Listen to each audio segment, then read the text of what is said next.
Overall, I like the idea. I think it's good because you're showing like both sides of death, but then the happy on top of that, which makes it a bit lighter, and also the sort of like the idea of including about her life as well is just kind of it's good because it helps you relate to the character. And also, it's good that you show her dead before because it creates tension. It's like mysterious.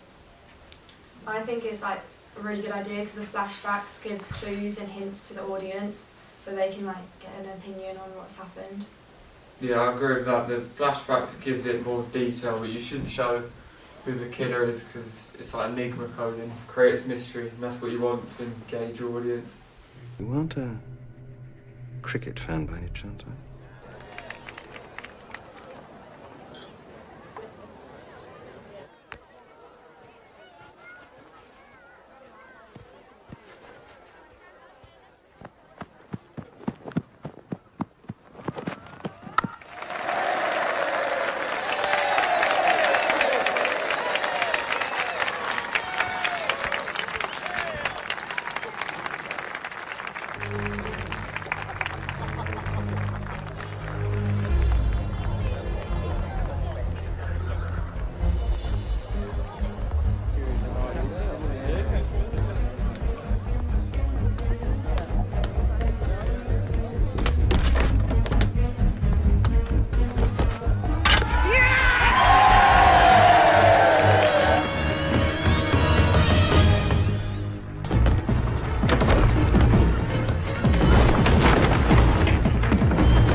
That was quite long, but it didn't really explain the story, so it leaves the audience like wondering what's happening, keeps them engaged, like what's going to happen next.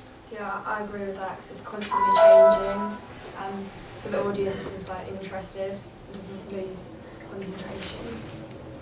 Also, if you did like more like shorter flashbacks of different events, it kind of helps and gives different stories to rather than one long one about one event.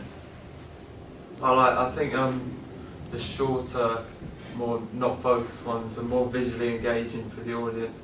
But if you want like detailed, go for the longer, more detailed one because then it sort of gives them more information because they don't actually know who the killer is, so they may want to know more stuff about what happened. Like short's tension, but then long is like information. I think you should keep him anonymous but show sort of how the girls died because otherwise people might think it's suicide and they'd get quite confused with it. But don't actually show who the killer is, just sort of indicate that she has been murdered. Or you could do in different ways, kind of you have the killer but then you do like different features of him, like showing it, kind of like drip feeding to the audience like what's going on. So like showing part of his face or something like that, because that way it's still a mystery but you realise it's the same person each time, but you can't work out who it is.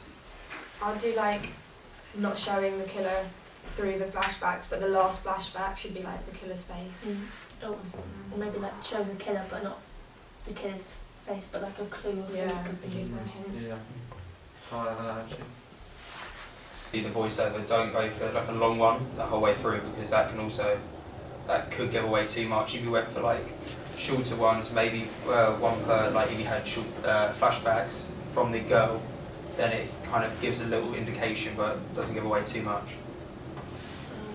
I don't think you should use a voiceover because I think that visual clues are more useful to the viewer than like listening to what the person has to say, because if they look at it and they can see it later on in the film, they'll be like, oh, that's it.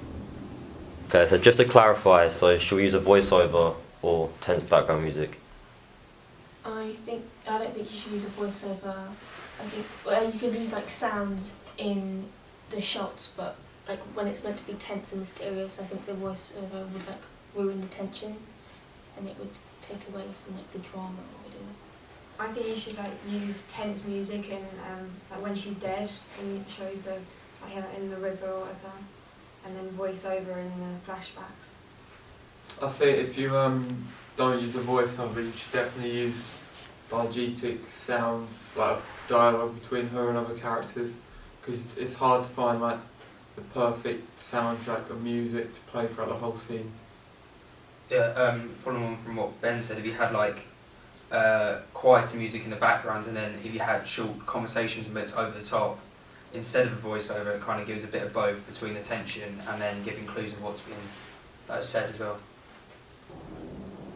I'd say related to the events, because the events are quite self-explanatory of the genre itself anyway, so if it's about a killer killing girls, like a particular age group, have it to do with the actual themes surrounding the narrative. You could have like a title that links to the not the genre of the choice, but like make it about that, but not giving away too much information. I also think like a short title as well. You don't go for a longer one. Yeah. Yeah, go for a short 1 or 2 words. You don't want like a really long phrase as your title. I wouldn't go for the genre one because there's so many to choose from. If you choose other option, there's like less. It gives you Yeah, more it's more of an idea more of what specific it's to your called. film.